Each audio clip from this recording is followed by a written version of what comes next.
The drama surrounding Caitlyn Clark has continued to deepen as new stories surface about the shifting power dynamics inside the Indiana Fever organization. What began as a simple rookie transition into the WNBA has evolved into a much larger conversation about influence, infrastructure, and the future direction of an entire franchise. Clark's impact on the league was immediate, electrifying, and impossible to ignore.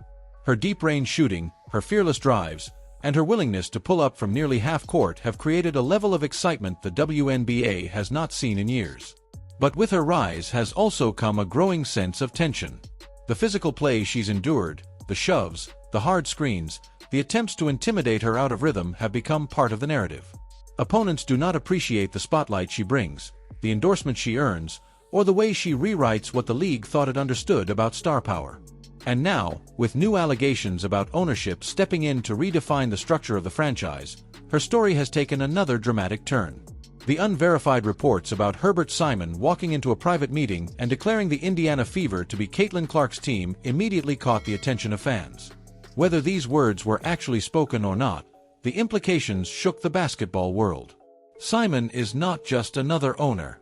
He is one of the longest-standing franchise leaders in professional basketball, a billionaire whose business empire stretches across the country through the Simon Property Group.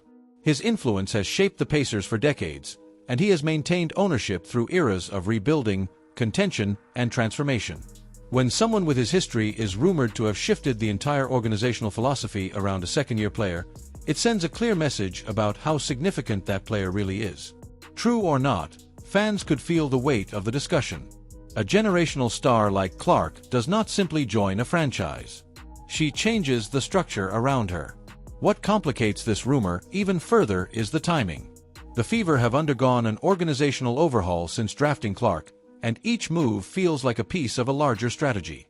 The return of Kelly Kroskoff as president, the hiring of Amber Cox as general manager, and the reinstatement of Stephanie White as head coach all appeared deliberate. These were not symbolic appointments. These were experienced basketball minds being brought back into the fold with a clear mission. They represented a shift toward expertise, stability, and a professional foundation strong enough to support the development of a player who could change the franchise's future. Then came the massive investment in a new $78 million state-of-the-art practice facility, an unprecedented commitment for a WNBA team. No franchise makes that leap unless they believe the return will justify it. And with Clark driving record attendance, merchandise sales, and national viewership, the Fever suddenly had the justification to act boldly. But while the organization moved forward with major investments, Clark endured one of the toughest years of her life. The 2025 season battered her physically in ways she had never experienced before. A string of lower body injuries limited her to only 13 games. For a player who had carried Iowa to deep tournament runs, often playing more minutes than anyone else in the country, this was unfamiliar territory. Her durability had been a point of pride. Suddenly, it became a source of concern. By September, the announcement that she would miss the rest of the season left fans stunned. The face of women's basketball was sidelined, and the Fever were forced to navigate the postseason without her. Yet the resilience they showed revealed how much depth the organization had quietly built. Kelsey Mitchell elevated her role, Aaliyah Boston dominated the paint, and the team's chemistry carried them not just into the playoffs but deep into the semifinals. They pushed the Las Vegas Aces, the league's championship powerhouse, into a decisive Game 5. That performance sent a message. This team had structure, talent, and direction independent of Clark's injuries, proving that the growth of the franchise did not rely on her alone.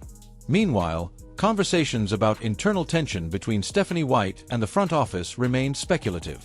Social media tried to paint a picture of disagreement, conflict, and philosophical divide, but nothing concrete supported those claims. White's public statements were filled with admiration for her players, describing them as one of the most special groups she had ever coached. She spoke with pride about their resilience, their toughness, and their commitment. These were not the words of someone engaged in behind-the-scenes battles with her organization. The only situation that raised any legitimate concern was the unexpected absence of forward Dana Bonner, who stepped away from the team mid-season. But even that did not point conclusively toward internal dysfunction. As fans looked closer at the Fever's recent decisions, the idea that they were quietly building everything around Clark did not feel far-fetched. The timing matched. The investments aligned. The structural changes supported the theory. Even if Simon never said a word in that rumored meeting, the visible actions of the franchise suggested that the Fever fully understood what Clark represented. She is not merely a talented scorer. She is an economic engine, a marketing powerhouse, and the most influential figure in the modern WNBA. She sells out arenas, drives television numbers that rival major sporting events, and brings fans who have never watched women's basketball into the conversation. For a league constantly searching for ways to grow, her presence is transformative. If ownership truly sees her as the foundation of the franchise, it would represent a shift in how WNBA teams think about long-term planning. Historically, organizations have avoided building their entire identity around one player. But Clark is not a typical talent. She is a singular force whose name alone can change revenue projections, sponsorships, and national visibility. Building around her is not just a basketball decision. It is a business strategy. It is a long-term investment in a player whose influence extends far beyond the court.